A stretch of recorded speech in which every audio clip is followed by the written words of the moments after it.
Theories of gender development are made up of 5 theories: psychodynamic theory, symbolic interactionalism, social learning, cognitive learning, and standpoint.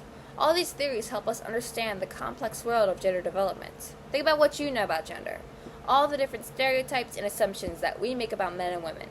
But have you ever thought about the scientific and psychological theories explaining how our understanding of gender develops? My name is Leanne, and today we'll dive into this intriguing world of gender development theories to gain a deeper understanding of this complex and vital aspect of the human experience. Understanding the theories of gender development provides valuable insights into the intricacies of gender identity. Teaching people about these theories is critical for promoting awareness, inclusivity, and a deeper understanding of human experiences related to gender, fostering more respectful and peaceful interactions. There are 5 theories of gender development, but in this speech today, I'm only going to be talking about the 3 that I think are the most important for you to learn about: social learning, cognitive learning, and symbolic interactionalism. Now that we know what's coming up next, let's talk about the first one on that list: social learning. The definition for social learning is, quote, social learning theory is based on outward motivational factors that argue that if children receive positive reinforcement, they are motivated to continue a particular behavior. If they receive punishment or other indicators of disapproval, they are more motivated to stop that behavior, end quote. Positive reinforcement helps children learn good behaviors, while negative reinforcement helps them understand which behaviors to avoid. Boys and girls may receive different types of reinforcement for the same behaviors. If a boy is playing dress-up, he may be scolded.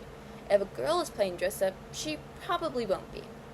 Gender roles. The concept of gender roles significantly influences gender development, particularly in the context of social learning. Gender socialization plays a crucial role in the shaping of children's understanding of the appropriate behavior, appearance, and attitudes towards their gender. This includes influences from their parents and the media. Many TV shows, books, and movies often feature male protagonists who show leadership, dominance, aggression, and assertiveness.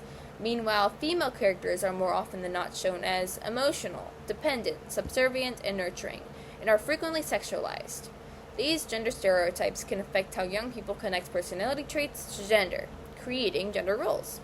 Sokka from Avatar: The Last Airbender is a great example of masculine stereotypes, seen in the first early episodes of the show. Displaying traits like arrogance, dismissiveness, and immaturity, often associated with males.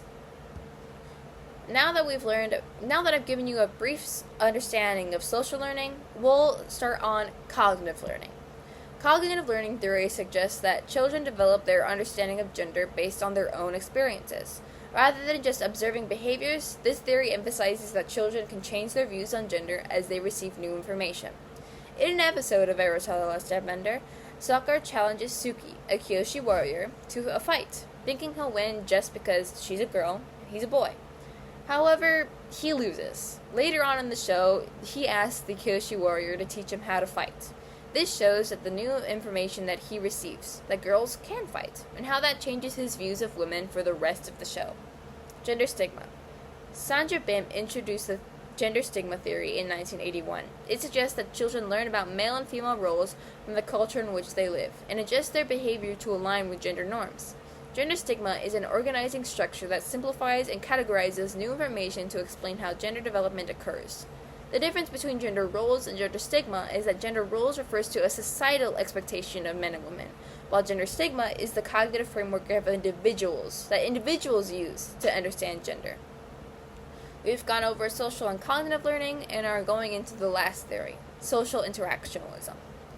Social interactionalism is based on communication. It is vital for the understanding of gender development. Gender is learned through cultural communication, with messages like "sit up straight like a lady" or "gentlemen open doors for ladies." As young kids growing up seeing certain symbols associated with gender, they learn about gender through these symbols. For example, a child who always wears pink dresses and is told that only girls can wear pink starts associating the color pink and dresses with girls due to the reinforced gender roles and stereotypes associated with the color pink and dresses. The history of gender-related symbols. Before the 20th century, children used to wear the same type of clothing, plain white dresses, for convenience. These dresses were easier to change diapers in and wash. Children looked the same up until the age of 6 or 7, when boys got their first haircut and started wearing pants for the first time. It wasn't until the 20th century that the colors blue and pink became associated with boys and girls. This information is from the video by PBS Origins titled Why Was Pink for Boys and Blue for Girls? In the early 20th century, there was a switch in the color associated with gender for children's clothing.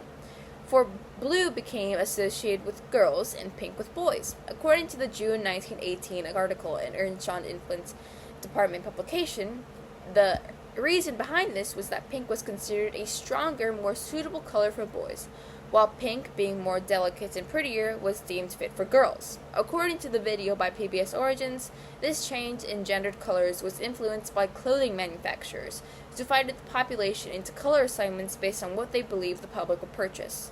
Eventually, the gendered color codes we know today became the standard. Now that we've reviewed social learning, cognitive learning, and symbolic interactionalism, let's review what we've covered in this speech. Today I've taught you about the different factors of gender development. I outlined the basics of social learning, cognitive learning, and symbolic interactionalism. This knowledge can help us communicate more effectively and promote awareness, inclusivity, and respect for the diversity of human experiences related to gender. Thank you for exploring this important topic with me today.